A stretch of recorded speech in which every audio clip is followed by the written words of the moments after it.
Another quick question for you before we get to the back. It says this is something that has to do with economics. It was Japan, then comes Taiwan, Korea, and now China. It says the next frontier is Africa. How would your administration handle this new economic rush into Africa? Thank you. The question is, how will my administration handle the next economic frontier, which is Africa, since it's been Japan, China, and Korea? Well, the unfortunate situation in Nigeria now is this. Nigeria, other than technology, Nigeria imports everything that Nigeria imports can be made in Nigeria. Every single thing imported to Nigeria can be made in Nigeria, aside from the technology to make those things. Conversely, everything that Nigeria exports can be used in Nigeria without a drop being needed outside. So when you balance the two, you find that Nigeria is probably like $1 trillion economy that is still tapped underground, that is not developed. So my focus will be very African, is to develop the resources that we have in Africa. Let's build our own houses and roads and cars and everything with resources that we have on the ground. Let us only exchange the few things that we have that is valuable to the outside world for their technology. If we do that, if we exchange our oil for technology, we will then have the technology to produce things using the natural resources that God has given us abundantly.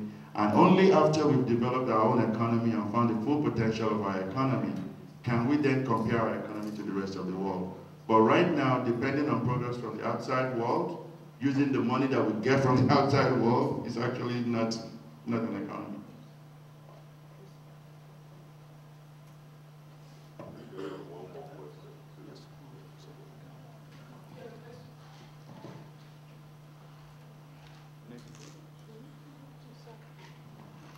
We have so many questions from so many few people.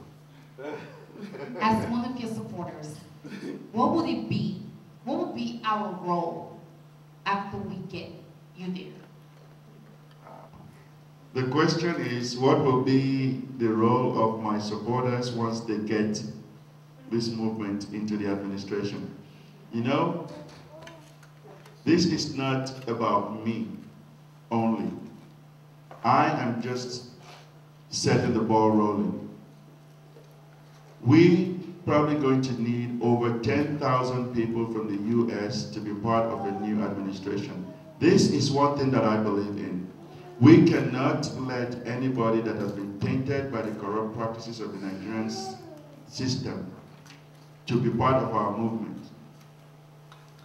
We have to recruit people from the US and take the American way of doing things back home.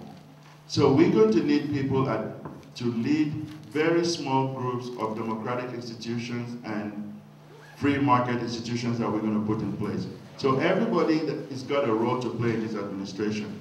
It's not just necessarily for you to give us money to get there. We will need your expertise in any field of specialization that you have, so that when we get there, we know we have a database of people that can help us achieve our goals. So there is room on the table for everybody.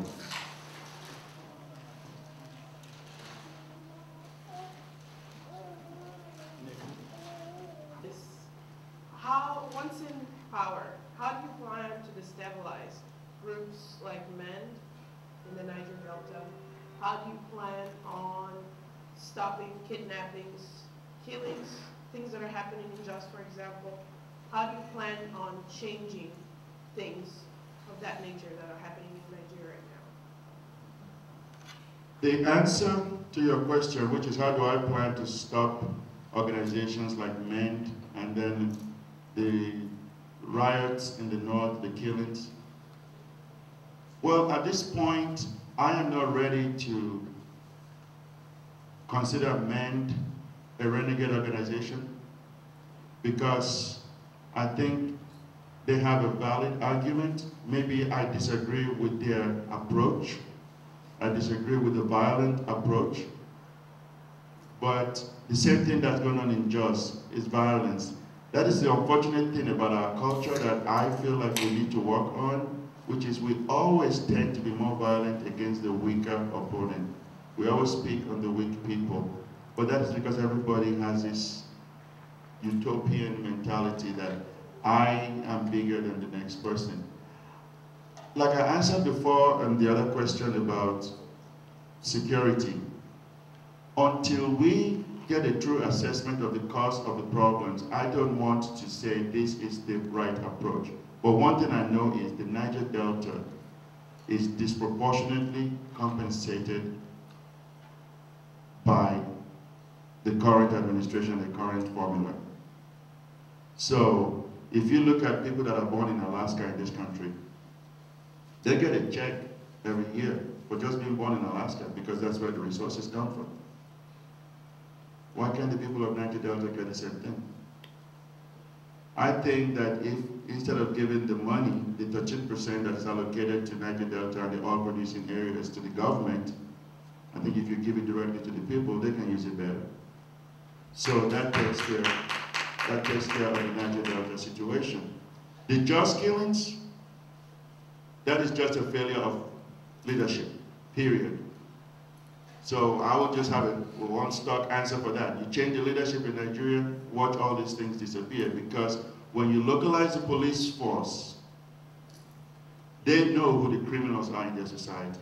Right now we have police officers that are like just coming from different parts of the country because they are all under one umbrella.